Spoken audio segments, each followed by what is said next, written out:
여러분 안녕하세요. 제 이름은 박찬홍입니다. 저는 안산에 있는 다문화교회를 담임하고 있고 안산 이주민센터를 대표를 하고 있습니다. 한국기독교 봉사회에 다문화와 디아코니아 관련해서 강의를 하게 된 것을 영광스럽게 생각합니다. 그러나 이 코로나19 상황에서 모든 학교들이 다 동영상 강의를 할 수밖에 없는 이런 상황에서 또 여러분들도 동영상 강의를 듣는다라는 그 상황이 됐습니다. 사실은 이게 동영상 강의가 쉽지가 않습니다. 그리고 또 여러분들이 계속해서 이것을 듣는다라는 것도 쉽지 않은데 아무튼 그 열악한 상황에서 이번 한국기독교 봉사회의 아카데미가 성황리에 잘 마무리되기를 바랍니다. 그래서 두 번에 걸쳐서 여러분에게 동영상 자료를 만들어서 보내드리도록 하겠습니다. 그래서 첫 번째는 다문화 사회의 상황에 대해서 일반적인 상황에 대해서 좀 설명을 드리고, 두 번째로는 그 다문화 사회에서 이주노동자의 선교, 그리고 결혼 이민자의 선교와 관련된 문제점들이 무엇이고, 그리고 한국 교회가 어떻게 대응해야 될 것인가, 이 문제와 관련해서 여러분에게 말씀을 드리도록 하겠습니다. 그리고 이 두 개의 영상 자료가 만들어지는데 그 이후에 그룹콜을 통해서 또 토론을 한다고 그렇게 이야기를 들었습니다. 하여튼 익숙하지 않는 그 상황인데 해보도록 그렇게 하겠습니다. 그러면 먼저 여러분들과 함께 우선 제가 임의적으로 다문화 사회와 디아코니아라는 그러한 제목을 가지고 여러분과 함께 나누고자 합니다. 특히 우리나라에 1900년대 이후에 이주노동자와 결혼 이민자들이 유입되기 시작했습니다.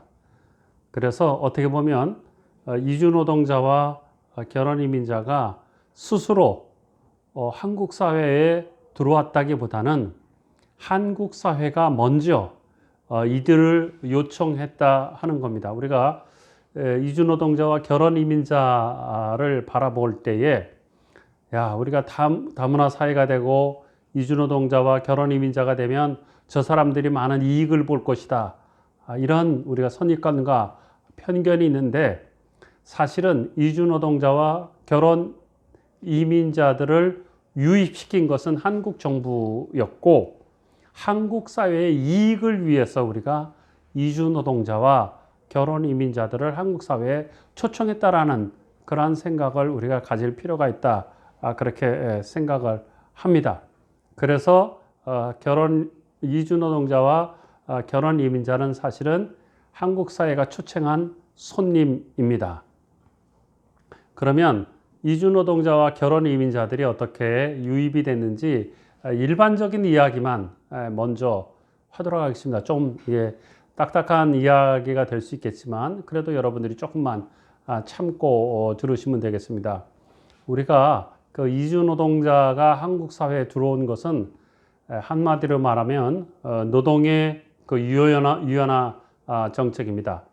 기업의 목적은 기업이 자기 기업 활동을 통해서 이익을 남기는 겁니다. 이익을 남기는 데 있어서 만약에 이익을 남기지 못하는 기업은 한계 기업으로서 퇴출 대상이 됩니다. 그런데 1990년대 이후에 한국의 기업들이 자신의 이익을 위해서 구조조정을 합니다. 다시 말해서 한국 사회는, 한국의 기업들은 70% 이상이 수출을 해서 먹고 삽니다. 그래서 한국의 기업이 외국 기업과 경쟁력을 가지려면 싼 제품을 질 좋은 제품을 만들어서 팔아야 됩니다. 그런데 우리는 기술력이 있어서 얼마든지 질 좋은 제품을 만들 수가 있지만 가격이 낮아야 가격 경쟁력을 갖는 것이 매우 중요한 과제일 수밖에 없습니다. 그래서 기업들은 대부분 노동자들의 임금을 낮추는 방법을 통해서 가격 경쟁력을 갖습니다. 그런데 우리나라가 1987년 노동자 대투쟁이 있었죠. 그래서 그 당시에 노동자 대투쟁을 있는 그 상황에서 기업들이 정부와 함께 노동자들의 임금을 많이 인상시켜 줬습니다. 그것은 어떻게 보면 노동자 대투쟁이 있는 그 결과이기도 하지만 사실 내용으로는 그 당시에 한국의 기업이 외국에 수출하는 것들이 많이 막혔습니다. 그래서 한국의 기업들은 내수 시장을 개발하기 위해서 국내의 노동자들에게 임금을 주어서 국내 노동자들이 그 돈을 받은 임금을 가지고 국내에 물건을 살 수 있도록 하는 그러한 국내 시장을 확장을 하기 시작했습니다. 그런데 1990년대가 넘어오면서 어떻게 보면 동서냉전이 무너지게 되고 그리고 동구권이 이제 자유시장 경제 체제를 이제 들이기 시작한 거죠. 그러면서 어떻게 보면 이제 본격적인 그 자본 시장을 중심으로 하는 세계화가 열립니다. 이때 보다 더 이 경쟁이 심한 이 국제 사회에서 기업이 경쟁력을 갖기 위해서 한국 기업들이 해외에 현지 법인을 만들어서 해외에다가 기업을 세웁니다. 그래서 기업의 구조 조정을 합니다. 그래서 보다 값싼 노동력을 통해서 그 임금 경쟁력을 갖기 위한 그런 것을 합니다. 그리고 또 노동의 유형화 정책은 또 뭐냐면 정규직을 비정규직으로 만드는 그런 것들이 있고 또 하나는 임금의 효율화, 임금 노동의 효율화 정책을 합니다. 그래서 10명이 일할 것을 기계를 들임으로 인해서 2명만 일해도 되는 이런 환경을 통해서 기계화, 자동화 이렇게 합니다. 그런데 우리 기업들이 특히 중소기업 같은 경우는 기업을 해외로 이전할 수도 없고 또 비정규직을 고용하기도 어렵고 또 기계화나 자동화하는 데도 한계가 있습니다. 그래서 주로 그 중소기업에서는 저임금 노동자들을 고용했지만 이 저임금 노동자들도 임금을 더 많이 줘야 되는 그런 형편이 됐어요. 그래서 저임금을 주는 한국인보다 더 낮은 임금을 줄 수 있는 이러한 그 임금 체계가 있지 않으면 중소기업들은 더 이상 한계 기업으로서 도태될 수밖에 없는 그런 상황이었죠. 그러나 이런 중소기업들이 살 길은 곧 한국인 노동자들보다 더 낮은 임금을 주는 이주 노동자들을 데려올 수밖에 없다. 이렇게 생각을 해서 우리나라에서는 1992년도에 처음으로 현지법인 연수제도를 우리가 도입을 했고 93년대는 산업기술 연수제도를 도입을 했습니다. 그래서 이 산업기술 연수제도를 통해서 이주 노동자들이 돌아왔는데 사실은 이주 노동자가 아니라 노동상권도 없는 그러한 노동자이지만 노동자 지위를 인정하지 않는 그런 상태였습니다. 그래서 국내에서 그 이주 노동자 선교, 그다음에 다문화 선교는 1992년도부터 본격적으로 활성화되기 시작했다고 이해하시면 되겠습니다. 또 하나 이주민들이 국내에 유입되기 시작하는 것은 조금 전에 설명드렸듯이 세계화의 전략입니다. 그래서 세계화의 전략으로 인해서 어떻게 보면 국내 기업이 해외에 많이 진출하고 현지 법인을 세우고 그만큼 또 해외에 투자한 만큼 그 나라의 노동 인력을 도입할 수밖에 없는 그러한 환경이 있었다라는 것을 말씀을 드리고 또 하나는 인구 정책으로 인해서 이 저출산 고령화 문제를 해결하기 위해서 특별히 이제 결혼 이민자들이 많이 들어오게 됐습니다. 그래서 특별히 국제 결혼 문제가 부상하게 된 것은 2003년도에 한국과 중국의 국제 결혼 자유에 대한 MOU가 체결하면서 2003년 이전에는 주로 중국 동포와 한국인과의 결혼 혹은 외국인 노동자 남성과 한국인 여성 간의 결혼이었는데 2003년 이후는 한중 국제결혼의 자유가 되면서 국제결혼의 중개업을 하던 사람들이 중국에서 갑자기 고객을 잃게 되니까 동남아시아로 나가기 시작했습니다. 그래서 2003년, 2004년 이때부터 국제결혼에 있어서 필리핀이나 베트남이나 이러한 동남아시아로 국제결혼 여성들이 들어오기 시작했다라는 것입니다. 그래서 본격적으로 2004년, 2005년 이때부터 어떻게 보면 결혼 이민자 선교가 활성화되기 시작했고 또 그것을 통해서 태어난 자녀들 문제를 통해서 2006년 이후에 다문화 가정 선교가 활성화됐다라고 여러분 이해하시면 됩니다. 그런데 우리가 이 다문화 사회에서 제일 중요하게 지금 국가에서 생각하고 있는 문제 중에 하나가 이 저출산 그리고 고령화의 문제입니다. 저출산 문제는 굉장히 심각합니다. 그래서 지금 현재 우리나라에서 2017년도에만 하더라도 서울에서만 180개의 학급이 사라졌습니다. 그리고 지금 고등학교 학생들이 정원들이 많이 줄어가기 때문에 교사들을 감축하고 있습니다.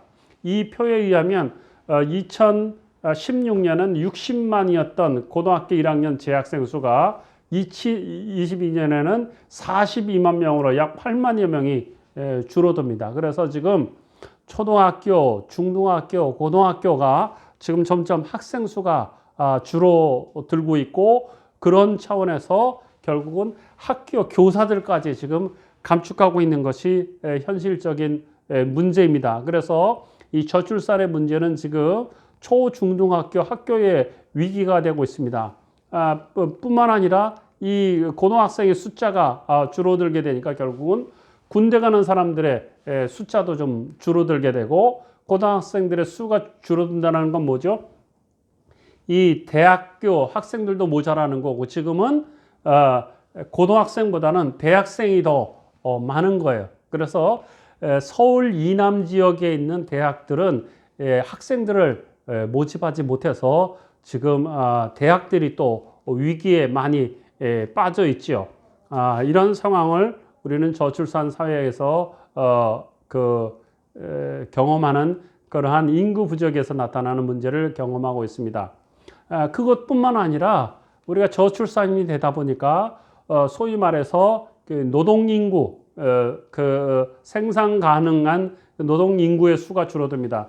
그래서 주로 15세에서 64세가 노동 가능한 인구라고 하는데 2010년부터 2040년까지 30년 동안 약 15%의 인구가 노동 가능한 인구가 줄어드는 거죠. 그만큼 경제적인 측면에서 봤을 때 굉장히 한국 사회는 생산력이 그만큼 떨어진다라고 그렇게 이해하면 됩니다.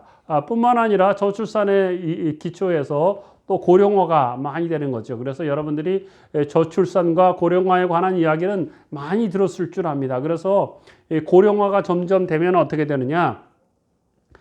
소비가 줄어드는 거죠.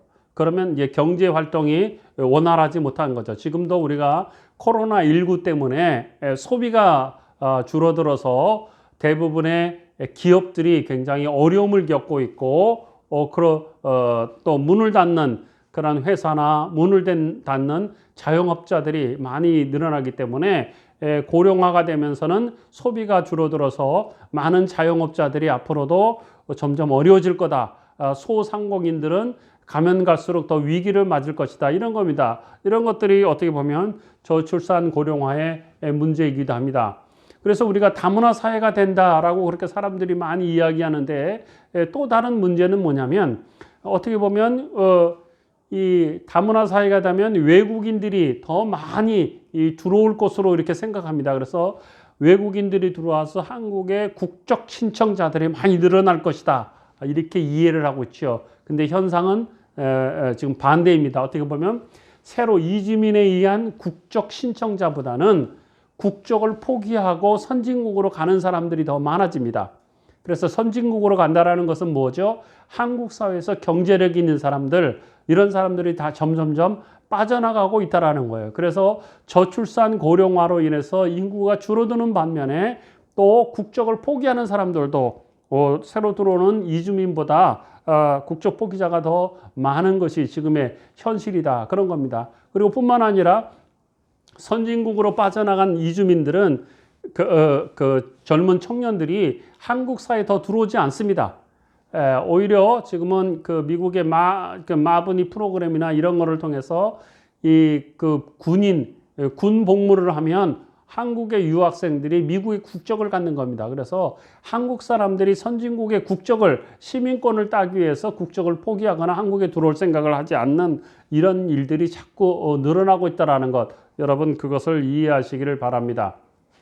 그러다가 보니까 점차로 이 한국 사회는 자연적으로 그 인구가 점점점 줄어드는 그런 도미노 현상이 일어납니다. 그래서 특별히 1913년부터 지방 인구가 줄어들기 시작하는데 2013년도에 전남도에서 강원도, 전라북도, 경상북도 이렇게 됩니다. 그래서 전라남도, 강원도, 또 전북, 경북, 충북, 대구, 충남, 대전 아주 연쇄 반응을 일으킵니다. 그래서 인구 감소가 되면서 결국은 경기 침체가 이루어지고 또 저출산으로 또 이어지고, 그래서 이 악순환의 구조가 됩니다. 그래서 이 지방 인구가 점점 줄어든다라는 것은 한국 사회의 인구가 대도시 중심으로 몰려들게 되고 지방은 그 인구 문제로 인해서 통폐합되는 그런 상황에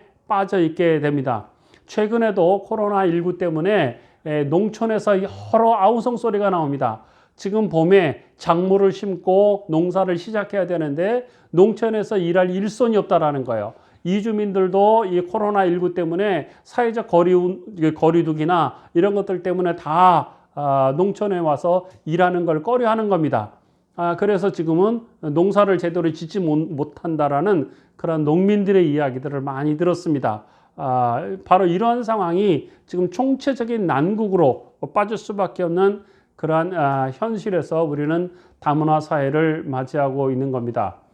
그래서 점차적으로 어떤 문제가 일어나느냐, 여러분이 이미 잘 알고 있지만 한국의 인구가 3대 재앙이 이미 2017년도부터 시작됐습니다. 다시 말해서 이 3대 진입이라는 것은 저출산 문제, 그리고 고령화 문제, 생산 인구 감소의 문제, 이런 것들이 다 한꺼번에 이렇게 만나는 게 교차점이 되는데, 이 교차점이 지금 2017년부터 시작이 됐어요.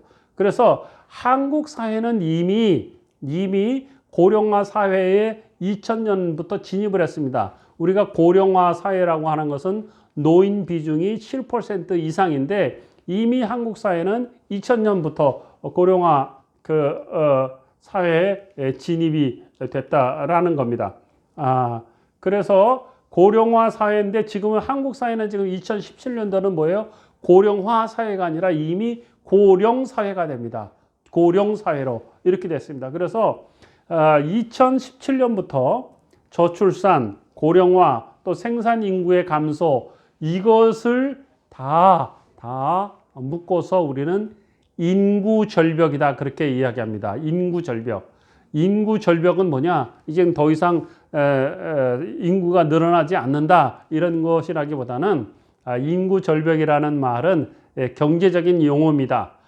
저출산에 의해서 인구가 줄고 고령화로 인해서 소비가 줄고 그래서 결국은 저출산, 고령화, 생산 인구로 인해서 경제가 상당한 후퇴가 시작되는 것, 이런 상황들을 우리가 인구 절벽의 상황이다라고 그렇게 말을 하고 있습니다.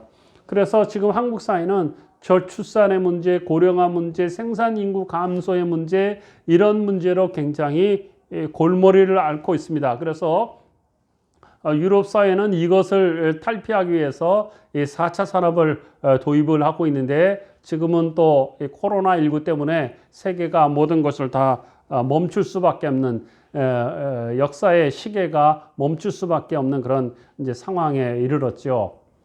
자, 그러다 보니까 우리가 인구 절벽의 상황, 저출산, 고령화, 그리고 생산 인구의 감소, 이렇게 되다 보니까 어떻게 보면 경제 활동이 위축이 되죠. 경제 활동이 위축이 된다는 건 뭐죠? 국민들이 경제 활동을 통해서 세금을 내게 됩니다. 그리고 세금을 거두어서 그것을 바탕으로서 정부는 복지 정책을 만들고 국민 서비스를 하는 것입니다. 그리고 또 국민의 사회복지 제도들이 그 국민연금이나 건강보험이나 뭐 노인 장기 요양보험이나 산재보험들이나 이런 것들이 국민 서비스 사회복지가 있는데, 이 사회복지를 위해서 돈을 내는 사람들이 있어야 되는데, 돈을 낼 수 있는 사람들은 점점점 줄어들고, 고령화로 인해서 돈을 받아가는 사람들은 점점 많아지는 겁니다. 그래서 여러분이 잘 알다시피 저출산과 고령화 문제로 인해서 사회복지 위기가 오는데요. 2060년에는 국민연금이 이미 고갈이 된다 그러고요. 건강보험은 이제 조금 있으면, 지금 코로나19 때문에 복잡하긴 한데, 건강보험은 2022년부터 적자가 발생해서 2025년에는 고갈이 됩니다. 그리고 노인 장기 요양보험도 2024년부터 적자가 발생해서 2028년에 고갈되고, 산재보험은 이미 적자가 발생했습니다. 그래서 2030년도에는 고갈이 됩니다. 그래서 여러분들이 중요한 것은 뭐냐면, 앞으로 지금 몇 년 사이가 중요합니다. 지금은 2020년 아닙니까? 그래서 이 건강보험과 노인 장기 요양 보험들이 적자를 발생할 수 있는 국민연금 기금 고갈이 되는 이런 상황입니다. 그래서 지금의 상황들이 어떻게 보면 저출산, 고령화, 그리고 생산 인구의 감소, 이런 것들은 지금 사회복지의 위기로도 나오고 위기의 상황도 되고 있다라는 말씀을 여러분에게 드립니다. 그러다 보니까 이주민들이 한국에 들어올 수밖에 없고, 이주민들을 통해서 저출산의 문제, 고령화의 문제, 생산 인구 감소의 문제를 해결하기 위해서 이분들을 유입을 합니다. 한국뿐만 아니라 세계 많은 선진국들이 이주민들을 유입시키는 그런 일을 하고 있습니다. 그러다 보니까 이주민들이 한국 사회에 들어와서 생활하고 정착하고 이러다 보니까 한국 사회에 우리가 전혀 예상하지 못했던 갈등의 문제가 생깁니다. 그래서 이 선주민인 한국 사람들은 왜 외국 사람들을 한국에 데려오느냐, 그래서 그 역차별의 문제와 반다문화 정서가 많이 확산되기도 합니다. 이주민들에 의해서 이주민들이 우리의 일자리를 뺏어간다, 그리고 뭐 노동자들의 단결권을 저해시킨다, 뭐 그런 얘기들, 그리고 순혈주의, 우리의 피를 혼혈로 만들고 있다, 이런 반다문화 정서, 그 외국인 혐오증, 이런 것들도 나타나고 있습니다. 그래서 코로나19가 발생했을 때 중국 동포들이나 외국인들이 많이 살고 있는 지역에 위험 지역으로 이렇게 얘기했는데, 사실은 중국 동포들이 많았던 대림동이나 이주노동자가 많은 그 안산 지역, 원곡동 지역, 이런 데서 코로나19 확진자가 없었던 거죠. 그러니까 우리가 얼마나 이게 차별적인 의식을 가지고 있는 겁니까? 그래서 이게 역차별과 반다문화 정서, 이런 것들이 사회적 갈등을 야기시킵니다. 그래서 경제가 좋을 때는 이주 노동자들을, 또 이주민들을 받아들이는 것을 한쪽 눈을 감아주지만, 경제가 나쁘거나 사회적 위기가 있을 때는 이주민들을 희생양을 시켜서 쫓아내는 그런 일들이 있습니다. 또 그동안 우리가 정부나 우리 사회에서 많은 노력을 해서 그 이주 노동자에 관련된 정책이나 인권 문제를 많이 개선을 했습니다. 그런데 여전히 한국 사회는 다문화 사회에서 갈등이 있는 것인데, 1994년도에 이주 노동자가 국내에 유입되는 것은 나쁜 일이다 49%, 좋은 일이다 50%. 그래서 1994년도 이주 노동자들이 처음 왔을 때 이주 노동자 문제에 대해서 반반이었어요. 그런데 2015년에 되니까 어떻게 됩니까?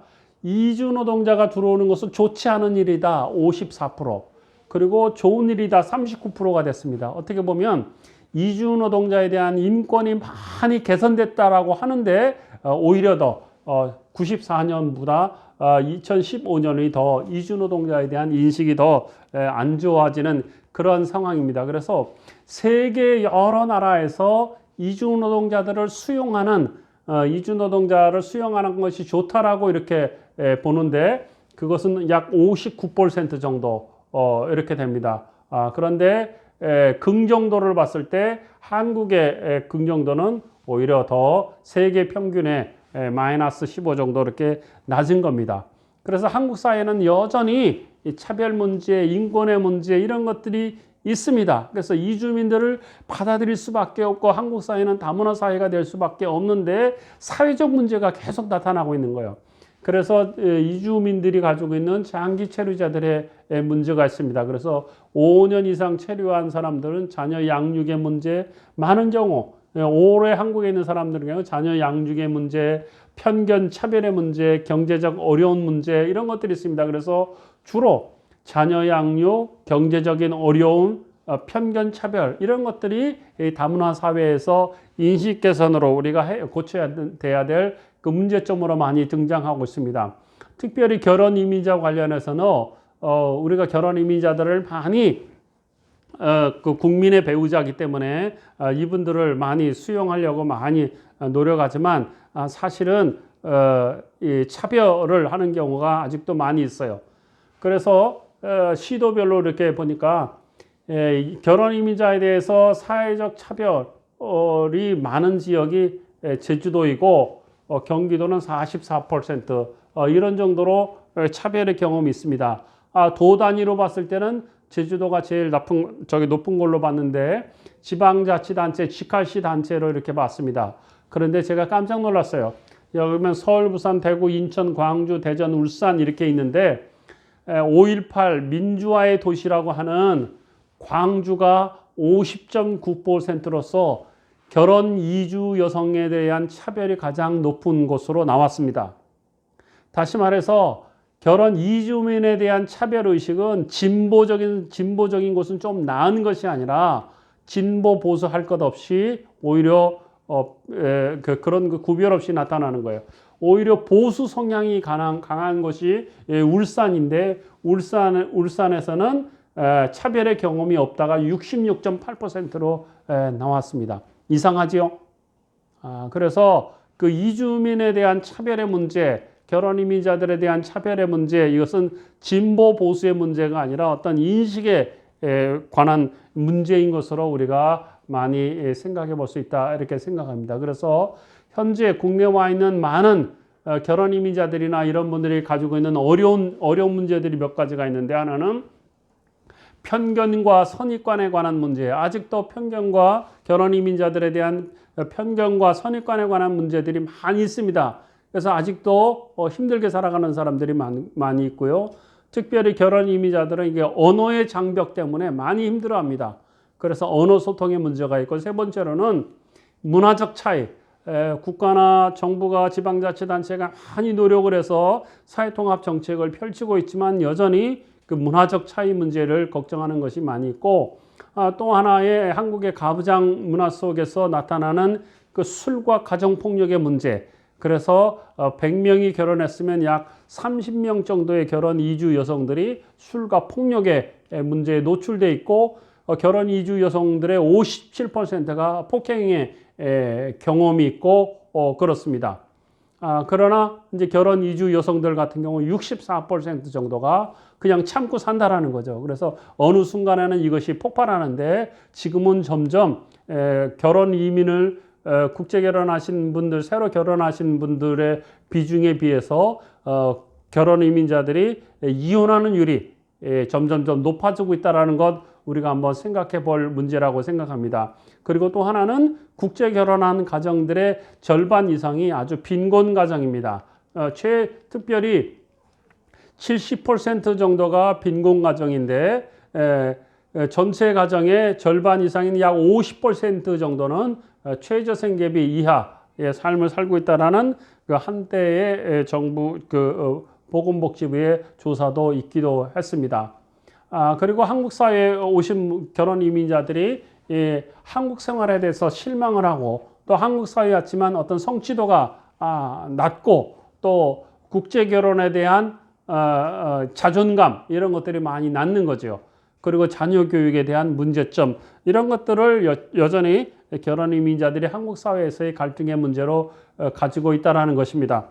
그래서 어떻게 보면 한국 교회가 한국 기독교가 이주민들을 받아들이고 우리가 다문화 사회로 갈 수밖에 없는데 다문화 사회에서 이주민들이 새로 들어옴으로 인해서 선주민과 만나는 여러 갈등의 문제 이런 것들을 교회가 어떻게 선교적인 차원에서 개입을 해서 이 갈등의 문제를 최소화하고 우리 사회가 상호 공존하고 또 협력하는 그러한 공동체 사회가 될 수 있을까?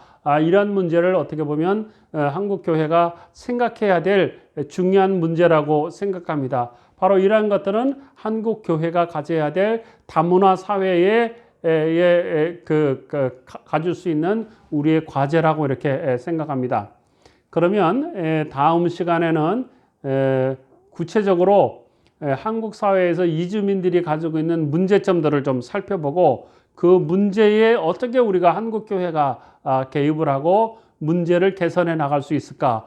디아코니 차원에서 어떻게 접근할 수 있을까? 이 문제를 우리가 함께 살펴보도록 하겠습니다. 첫 번째 시간은 여기까지 하겠습니다. 고맙습니다.